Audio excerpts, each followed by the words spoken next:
Hello বন্ধুরা, good morning. আমি দীপিকা, আর আমার চ্যানেলে তোমাদের জানাই অনেক অনেক ভালোবাসা। তো বন্ধুরা, এখন থেকে ভিডিওটা শুরু করলাম। আর আজকে হচ্ছে শ্রাবণ মাসের তৃতীয় সোমবার, ঠিক আছে? তো আজকে আমাদের পঞ্চমীও আছে, সোমবার সঙ্গে পঞ্চমী। তো আমি এখন ঠাকুর ঘরে রয়েছি, তিনতলায় আছি, তোমরা দেখতেই পাচ্ছ। তো তিনতলার ডাইনিংয়ে রয়েছি। আর এখন হচ্ছে পুজো দিয়ে উঠলাম এইমাত্র। তো পুজো দেওয়া কমপ্লিট। তো চলো তোমাদেরকে একবার ঠাকুরটা দেখিয়ে দিই। আর তোমাদের সঙ্গে না ভিডিও শেয়ার করতে পারিনি। আসলে আমি তোমাদেরকে বলে রাখি একটা কথা, যখন দেখবা তোমরা আমার ভিডিও আসছে না, তার মানে জানবা আমি হয়তো খুব অসুস্থ আছি, নাহলে আমার শরীর খারাপ। কারণ আমার শরীর হঠাৎ হঠাৎ খারাপ করে। আর জানি না কেন, আমার এমনিতে অনেক প্রবলেম আছে, মাজায় যন্ত্রণা, তারপরে তোমার থাইরয়েড আছে, ভিটামিন ডি কম। তো তার জন্য শরীরের নানা প্রবলেম দেখা দেয়, ঠিক আছে? যখন দেখবে ভিডিও পাচ্ছ না, তার মানে জানবে যে আমার শরীরটা প্রচণ্ড খারাপ। তো ঠিক আছে বন্ধুরা, দেখো, যদি তোমাদের ভিডিওটি ভালো লাগে অবশ্যই লাইক কমেন্ট শেয়ার করো। তো চলো এখন আমি ঠাকুর ঘরে ঠাকুর দেখাই তোমাদেরকে। তো বন্ধুরা দেখো, আমার পুজো দেওয়া কমপ্লিট হয়ে গেছে। আর এই যে সমস্ত ঠাকুর দেবতাদের আমি তোমাদের দেখিয়ে দিচ্ছি। আজকে মনসা পুজো ছিল, মনসা পুজো দেওয়াও হয়ে গেছে, এমনি পুজোও হয়ে গেছে, সব কিছু কমপ্লিট, ঠিক আছে? আর আমি এখন ঠাকুর ঘর থেকে বেরিয়ে যাব। তো প্রসাদগুলো তুলে নেব, পুজো দেওয়া হয়ে গেছিলো, ঠাকুরের ঘর ঠেকিয়ে দিয়েছিলাম। আর এখন এসেছি তোমাদের সঙ্গে একটু শেয়ার করতে। তো শিব পুজো যেহেতু আজকে সোমবার, তো দেখো শিব পুজোটাও করে নিয়েছি।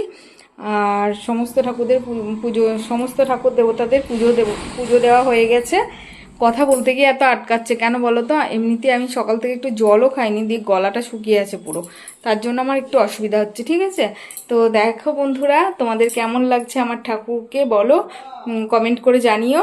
তো চলো এবার হচ্ছে গিয়ে নিচে যাব, নিচে গিয়ে আবার তোমাদের সামনে ফিরে আসছি, ঠিক আছে?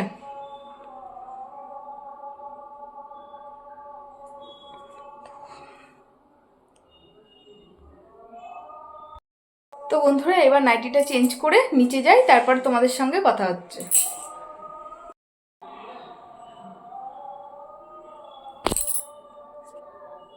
তো গাইস, আমরা নিচে চলে এসেছি আমি, আর হচ্ছে আমার রান্নাও হয়ে গেল সকালবেলায়। তো চলো দেখাচ্ছি। আজকে যেহেতু পঞ্চমী, সেই জন্য সেদ্ধ রান্না, সেদ্ধ সেদ্ধ খাওয়া দাওয়া, ঠিক আছে? তো চলো তোমাদের একবার দেখিয়ে দিই যে আজকে দুপুরের লাঞ্চ মেনুতে কী আছে। তো এই দেখো গাইস, এখন হচ্ছে আলু সেদ্ধ দিয়েছি, আলু ভাতে দিয়েছি। আলু ভাতেগুলো মেখে নেব, পটল সেদ্ধ, আলু সেদ্ধ, আর এই যে বাটি করে টমেটো দিয়ে কাঁচা লঙ্কা চিড়ে তরকারি। এটা কিন্তু সেদ্ধ তরকারি, এতে কোনো হলুদ নাই। মোবাইলের জন্য মনে হচ্ছে হলুদ দেওয়া, কিন্তু হলুদ না, সাদা তরকারি, টমেটো দেওয়া আছে, ঠিক আছে? আর সঙ্গে ঘি, কাঁচা লঙ্কা, লবণ, জানোই তো। তো চলো খেয়ে নিই, তারপর ফিরে আসছি তোমাদের সামনে। আর চলো একটা সবজি, ফল বিক্রি করতে এসেছে একটা ভাই। যদিও আমার ঝুড়িতে দেখো অনেক কিছুই ফল রয়েছে, এই যে বেদানা রয়েছে, শশা রয়েছে, কলা রয়েছে। তবুও চলো কি বিক্রি করতে এসছে একটু দেখি।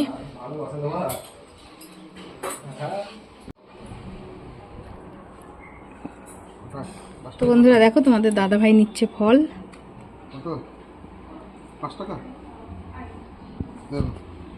ওই ওই হাতের দুটো ভালো না, ওগুলো নিও না, চারটে নাও, আর একটা নাও, আর একটা বড় দেখে নাও, তাহলেই হবে। হ্যাঁ ব্যাস।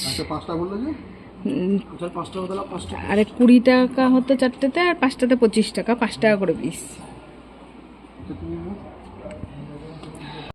বন্ধুরা, যেহেতু লেবু কেউ খেতে চায় না, শুধু আমি একা খাই, তার জন্য চারটেই নিয়েছি, ঠিক আছে? চারটে মানে এনাফ, কারণ আমার ছেলে মেয়ে ওরা কেউ খাবে না, তোমাদের দাদাভাই তো খাবেই না, না, তোমাদের দাদাভাই তো খাবেই না, তো তার জন্য আমি চারটেই নিয়েছি, শুধু আমি একা খাবো।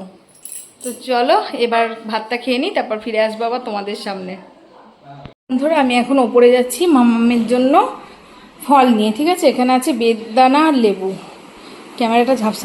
তো গাইস দেখো, এখন এখানে ফল নিয়ে চলে এসেছি, বেদানা আর মৌসুমি লেবু। তো এটা আমার ছেলে আর মেয়ে খাবে, ছেলে বসে রয়েছে এখানেই। তো চলো ওরা খেয়ে নেক, তারপর আবার ফিরে আসবো তোমাদের সামনে। তো বন্ধুরা, তোমাদেরকে বলেছিলাম যে আমার ছেলে মেয়ে হচ্ছে ফল খাবে, তারপরে ফিরে আসবো তোমাদের সামনে, কিন্তু তারপরে অনেকটা সময় চলে গিয়েছে। আর আমি হচ্ছে ওদেরকে ফল খাওয়ানোর পরে ঘুমিয়ে গিয়েছিলাম। তো ঘুম থেকে উঠে তারপরে হচ্ছে কালকে মেয়ের সংস্কৃত পরীক্ষা, ওকে এখন পড়াতে বসেছি। আর এখন তো অনেকটা রাত্রি হয়ে গেছে, মোটামুটি 10টা বাজছে। এখন এবারে খেতে যাব। তো চলো খেয়ে এসে আবার পড়া করবে, কেননা কালকে যেহেতু পরীক্ষা, সেই জন্য আমার মামামকে এখন পড়া করতেই হবে। তো চলো একবার দেখি দেখিয়ে দিই। তো বন্ধুরা দেখো, এখানে হচ্ছে গিয়ে মাম্মাম পড়া করছে মোবাইল দেখে, ঠিক আছে। যেহেতু সংস্কৃত পরীক্ষা, ও যে বানানগুলো বা যে অর্থগুলো মানে বুঝতে পারছে না, সেগুলো একটু মোবাইল দেখে পড়ে নিচ্ছে। তো পড়া হয়ে গেলে আমি ওকে খেতে দেবো। আর এইমাত্র এসিটা অফ করলাম, সারা দুপুর থেকে সেই এসি চলেছে, পুরো ঘর ঠান্ডা হয়ে গেছে এতটা, কি বলবো, ঘরটা এতটা ঠান্ডা হয়ে গেছে, আমার হাত পা পুরো ঠান্ডা হয়ে গেছে। তো চলো এখন হচ্ছে খাবার আমি রেডি করি গা, তারপরে ওদেরকে খেতে দিব। আর পঞ্চমী যেহেতু এমনি কিছু খাবে না, জাস্ট ছাতু মুড়ি খাবে আর সঙ্গে খাবে গরম রসগোল্লা। তো চলো আমি এখন নিচে যাই। তো বন্ধুরা, রাত্রে খাওয়া দাওয়া করে এসে শুয়ে ঘুমিয়ে গিয়েছিলাম, আর এখন সকালের বেলায় ঘুম থেকে উঠছি। তো সবাইকে গুড মর্নিং।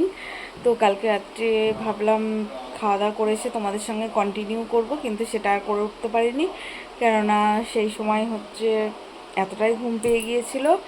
আর তার মধ্যে হচ্ছে ছাতু মুড়ি খেয়েছিলাম, সঙ্গে বলেছিলাম মিষ্টি। তো রসগোল্লার সেরাটা আমার নাইটিতে পড়ে গেছিলো, সেই জন্য নাইটিও চেঞ্জ করতে হয়েছে। তো রাত্রে আর আসা হয়নি। তো বন্ধুরা, এখন ভিডিওটা শুয়ে শেষ করছি। যদি তোমাদের ভালো লেগে থাকে অবশ্যই লাইক কমেন্ট শেয়ার করো। তো টাটা, বাই, লাভ ইউ গাইজ।